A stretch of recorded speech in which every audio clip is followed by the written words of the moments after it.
राधे राधे मित्रों, चौथी पुत्री काम कदला की कहानी।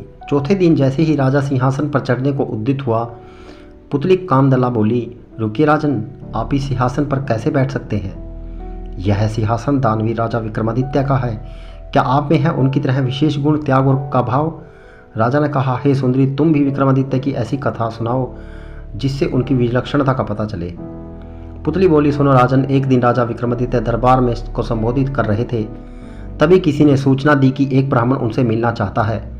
विक्रमादित्य ने कहा कि ब्राह्मण को अंदर लाया जाए। आदित्य ने उसके आने का प्रयोजन पूछा।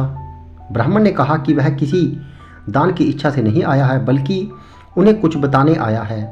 उसने बताया कि मानसरोवर में सूर्योदय होते ही एक खंभा प्रकट होता है, जो सूर्य का प्रकाश ज्यों ज्यों बढ़ता है ऊपर उठता चला जाता है, और जब सूर्य की गर्मी अपनी प्रकाष्ठा पर होती है तो वह साक्षात सूर्य को स्पर्श करता है।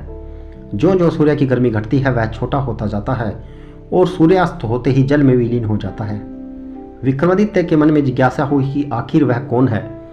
ब्राह्मण ने बताया कि वह भगवान इंद्र का दूत बनकर आया है। देवराज इंद्र का आपके प्रति जो विश्वास है, आपको उसकी रक्षा करनी होगी।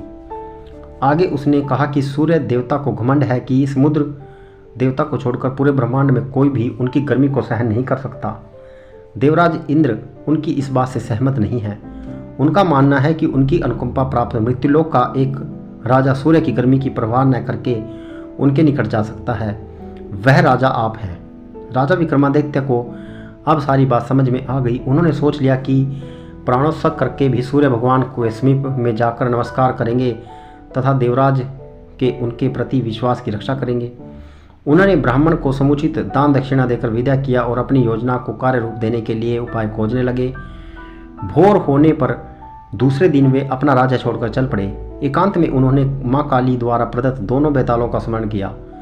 दोनों बेताल तत्क्षण उपस्थित हो गए।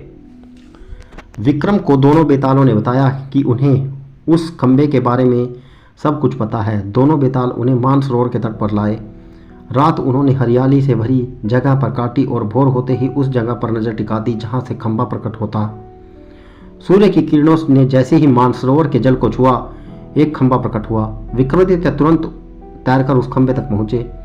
खंभे पर जैसे ही विक्रमादित्य चढ़े, जल में हलचल हुई और लहरें उठकर विक्रम के पैर छूने लगी। जो जो सूर्य की गर्मी बढ़ती, खंभा बढ़ता रहा। दोपहर आते आते खंभा सूर्य से बिल्कुल करीब आ गया। तब तक विक्रम का शरीर जलकर बिल्कुल राख हो गया था।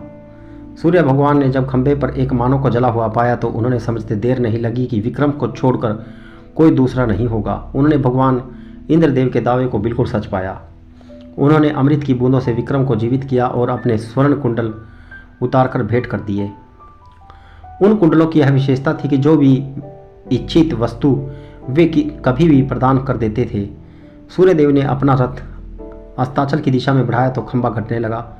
सूर्यास्त होते ही खंभा पूरी तरह घटा और विक्रम जल पर तैरने लगा। तैरकर सरोवर के किनारे आए दोनों बेतालों का स्मरण किया। बेताल उन्हें फिर उसी जगह लाए जहां से उन्हें सरोवर ले गए थे। विक्रम पैदल अपने महल की दिशा में चल पड़े। कुछ ही दूरी पर एक ब्राह्मण मिला जिसने बातों बातों में कुंडल मांग लिए। विक्रम ने बिना एक पलक देरी किए बेहिचक उसे दोनों कुंडल दे दिए। पुतली बोली, बोलो राजन, क्या तुम में है वह पराक्रम कि सूर्य के नज़दीक जाने की हिम्मत कर सको, और अगर चले जाओ तो देवों के देव सूर्यदेव के स्वर्ण कुंडल किसी साधारण ब्राह्मण को दे सको? अगर हाँ तो इस सिंहासन पर तुम्हारा स्वागत है। राजा पेशो पेश में पड़ गया और इस तरह चौथा दिन भी चला गया। पांचवें दिन पांचवी पुतली लीलावती ने सुनाई विक्रमादित्य के शौर्य की गाथा।